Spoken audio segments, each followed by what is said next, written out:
সৎকা কৰাৰ ফজিলতৰ কাহিনী আল্লাহ তাআলা কোৰআন শৰীফত ইৰশাদ কৰিছে।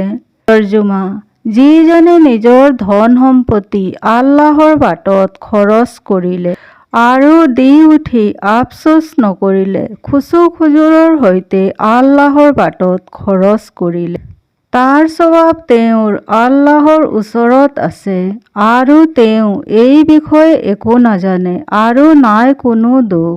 হজৰত দাউদ আলাইহিস সালামৰ যুগত এজনী বুঢ়ী মাইকী মানুহ আছিল।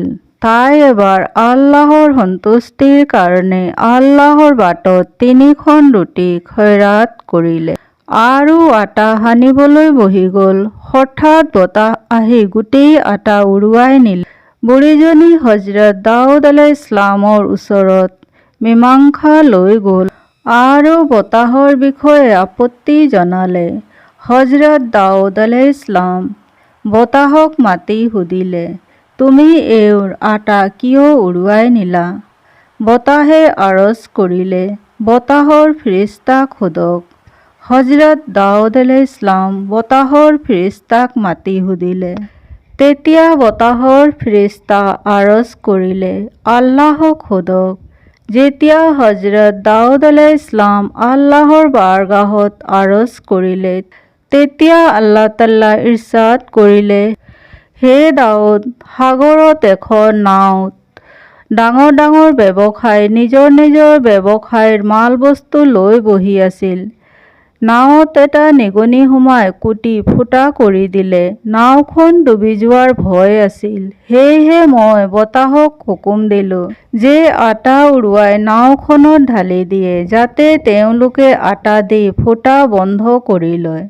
তেওঁলোকে সেনেকুৱাই কৰিলে, আটা দি ফুটা বন্ধ কৰিলে। হে দাউদ, নাওখনত থকা ব্যৱসায়ীকেইজনৰ মাল-বস্তু 3 ভাগ এই বুঢ়ী মাইকী মানুহক দিয়াই দিয়া। সেয়েহে হজৰত দাউদ আলাইহিস সালাম সেনেকুৱাই কৰিলে আৰু 300,000 দিনাৰৰ মাল-বস্তু বুঢ়ীজনী পালে। হজৰত দাউদ আলাইহিস সালামে ইৰশাদ কৰিলে, এই সেই 3খন ৰুটিৰ সৎকাৰ বৰকত হয়। এসময়ত এখন ৰাজ্যৰ ৰজা বহুত অত্যাচাৰী আৰু বহুত চেপেটা আছিল। সি নিজৰ ৰাজ্যত ঘোষণা কৰিলে যেন গৰীব, মিস্কিন আৰু ফকীৰৰ কাৰণে কোনো মাল-বস্তু সৎকা খয়ৰাত নকৰে আৰু দুখীয়া মানুহক সহায় নকৰে। যদি কোনোবা সৎকা খয়ৰাত আৰু সহায় কৰিব, তেনেহলে তাৰ হাত কাটি দিয়া হ'ব।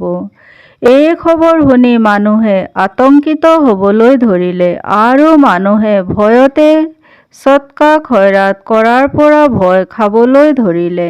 এদিন এজন ফকীৰ একো উপায় নাপাই এজনী মহিলাৰ ওচৰত আহিল আৰু ক'লে, আল্লাহৰ সন্তুষ্টিৰ কাৰণে মোক কিবা খাবলৈ দিয়া।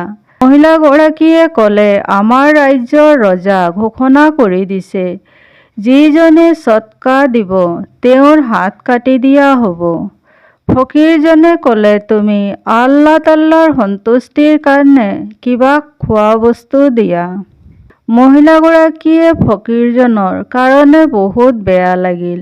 তাই ৰজাৰ শাস্তি বেয়া পোৱা কথা ভয় নকৰি যি হ'ব দেখা যাব ভাবি আল্লাহৰ সন্তুষ্টিৰ কাৰণে ফকীৰজনক 2খন ৰুটি দি দিলে।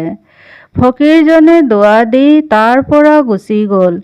যেতিয়া ৰজা গম পালে অমুক মহিলাজনী 2খন ৰুটি সৎকা কৰি দিছে, তেতিয়া সি বহুত বেয়া পালে। খঙতে বলিয়া হৈ মহিলাজনীৰ হাত কাটি দিবলৈ হুকুম জাৰি কৰি দিলে। ৰাজ্যৰ পৰা বাহিৰ হৈ যাবলৈ আদেশ দিলে।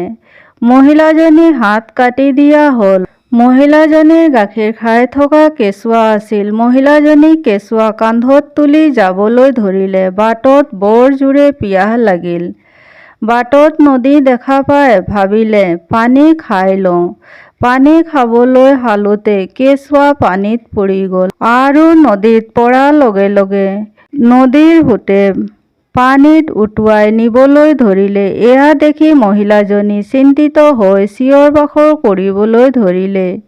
সেই সময়ত 2জন অতি সুন্দৰ ডেকা ল'ৰা আহি ওলাল আৰু তাইক সুধিলে, তুমি কিয় চিঞৰ-বাখৰ কৰি কান্দি আছা? তাই ক'লে, মোৰ গাখীৰ খাই থকা কেঁচুৱা নদীত পৰি গ'ল আৰু মোৰ হাতো নাই যে মই সৰু কেঁচুৱাটোক উঠাই আনিম।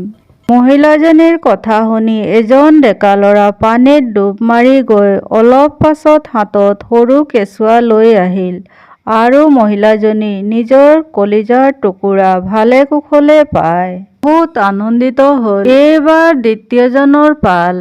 দ্বিতীয়জন নিজৰ মুখত কিবা পঢ়িলে আৰু তাইৰ ওপৰত ফু মাৰি দিলে। ফু মাৰাৰ লগে লগে তাইৰ হাত দুখন আগৰ দৰে হৈ গ'ল। এয়া দেখি তাই আৰু বেছি আনন্দিত হ'ল। তাই সুধিলে, হে আল্লাহৰ নেক বান্দা, তোমালোক কোন?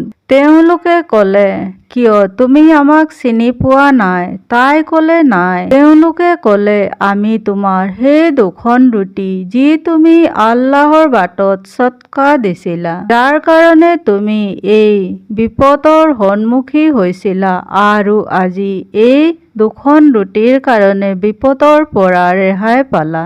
এজন ডেকা ল'ৰা হজৰত দাউদ আলাইহিছছলামৰ খেদমতত বহি আছিল। মালাকুল মউত হজৰত দাউদ আলাইহিছছলামক খবৰ দিলে, এইজন ব্যক্তি 3 দিনৰ পাছত মৰিব।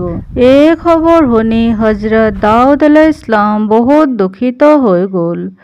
আকৌ আপুনি আলাইহিছছলাম 3 দিনৰ পাছত ভালে কুশলে দেখা পালে আৰু এমাহলৈকে ঠিকে ঠাকে থাকিল। হজৰত দাউদ আলাইহিছছলাম বহুত আচৰিত হ'ল। হজৰত দাউদ আলাইহিছছলামৰ ওচৰত মালাকুল মউত উপস্থিত হৈ আৰজ কৰিলে, মই এইজনৰ ওচৰত ৰুহ কবজ কৰিবলৈ গৈছিলোঁ। তেতিয়া আল্লাহ তাআলাৰ পৰা ইৰশ্বাদ হ'ল, এইজন মানুহ নিজৰ হায়াত পুৰা কৰাৰ আগতে বাহিৰত গ'ল আৰু এজন গৰীব মিস্কিনক পালে। সি সেইজন মিস্কিনক 20 দিৰহাম দিলে। তেতিয়া মিস্কিনজন দুআ কৰিলে, আল্লাহ তাআলা তোমাৰ হায়াতত বৰকত দিয়ক, আৰু মিস্কিনৰ দুআ কবুল হৈ গ'ল।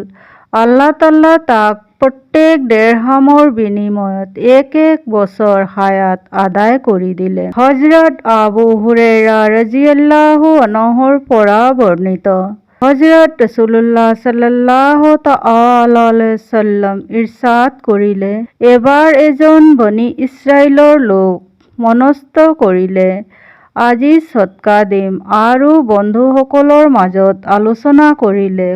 কথা মতে সি সদকাৰ কিছু মাল বস্তু উলিয়ালে যাতে সদকা দিব পাৰে অভাৱগ্ৰস্তক, আৰু সি সেই মাল বস্তু এজন চোৰৰ হাতত দি দিলে। সি গম নাপালে যে মই চোৰৰ হাতত সদকা দি আহিছোঁ। যিহেতু এজন চোৰ সদকা খয়ৰাতৰ যোগ্য নহয়। যেতিয়া ৰাতিপুৱা হ'ল তেতিয়া মানুহে গম পাই আলোচনা কৰিবলৈ ধৰিলে, আজি ৰাতি এজন চোৰক সদকাৰ মাল বস্তু দিয়া হৈছে। যেতিয়া সদকা দিওঁতাজনে গম পালে তেতিয়া ক'লে, ইয়া আল্লাহ, সকলো প্ৰশংসা তোমাৰ কাৰণে, যিহেতু সদকাৰ মাল এজন চোৰৰ হাতত পৰিল। আকৌ ক'লে, আজি নতুনকৈ সদকা দিম যাতে সদকাৰ যোগ্য যিজন তেওঁ পায়। সদকাৰ নিয়ত কৰি আকৌ কিছু মাল বস্তু উলিয়ালে। ভুলতে এইবাৰ এজন চৰিত্ৰহীন মানুহৰ হাতত পৰিল। যেতিয়া ৰাতিপুৱা হ'ল তেতিয়া মানুহে আকৌ আলোচনা কৰিবলৈ ধৰিলে, আজি ৰাতি এজনী চৰিত্ৰহীন সদকাৰ মাল লৈ গ'ল। যেতিয়া সদকা দিওঁতাজনে গম পালে তেতিয়া তেওঁ ক'লে, ইয়া আল্লাহ, সকলো প্ৰশংসা তোমাৰ কাৰণে, এইবাৰ সদকাৰ মাল এজনী চৰিত্ৰহীনৰ হাতত দিয়া গ'ল। আৰু ক'লে, আজি আকৌ সদকা দিম। কথা মতে সি আকৌ সদকাৰ নিয়ত কৰি কিছু মাল বস্তু উলিয়ালে। এইবাৰ যেতিয়া ৰাতি সদকা দিবলৈ ওলাল, ৰাতি আন্ধাৰত এজন ধনী মানুহৰ হাতত দি গুচি আহিল। যেতিয়া ৰাতিপুৱা হ'ল তেতিয়া মানুহে গম পাই আকৌ আলোচনা কৰিবলৈ ধৰিলে, সদকা আজি এজন ধনী মানুহে পালে। যেতিয়া সৎকা দেউতাজন ৰাতি শুলে তেতিয়া তেওঁ সপোনত দেখা পালে তুমি যিমান সৎকা দিছা চব কবুল হৈ গ'ল। কাৰণ যি সৎকাৰ মাল তুমি চোৰক দিছা লাভ আৰু স্বভাৱৰ পৰা বিফলে নাযায়। হ'ব পাৰে সি সেইকাৰণে চুৰ কৰাৰ পৰা দূৰত থাকে, আৰু যি সৎকাৰ মাল চৰিত্ৰহীনক দিছা সেইকাৰণে তাই ব্যভিচাৰীৰ পৰা দূৰত থাকে। আৰু সৎকাৰ মাল যি ধনী মানুহজনক দিছা হ'ব পাৰে তাৰ পৰা সি শিক্ষা লাভ কৰিব পাৰে। আৰু আল্লাহ তাআলা যি ধন সম্পত্তি দিছে তাৰ পৰা খৰচ কৰে। নবী কৰিম সাল্লাল্লাহু তাআলা আলাইহি সাল্লামৰ পত্নীসকলৰ মাজৰ কোনোবাই আপুনি সাল্লাল্লাহু তাআলা আলাইহি সাল্লামক সুধিলে চবতকৈ আগত আমাৰ মাজৰ পৰা কোনজনী আখিৰাতত গৈ লগ ধৰিব? তেতিয়া আপুনি সাল্লাল্লাহু তাআলা আলাইহি সাল্লামে ক'লে যিজনীৰ হাত চবতকৈ দীঘল হ'ব। তেওঁলোকে বৰ্ণনা কৰিছে আমি প্ৰত্যেকে চিকনিৰ সহায়ত নিজৰ নিজৰ হাত জুখিবলৈ আৰম্ভ কৰিলোঁ। গম পোৱা গ'ল ছৌদা ৰাদিয়াল্লাহু আনহাৰ হাত চবতকৈ দীঘল।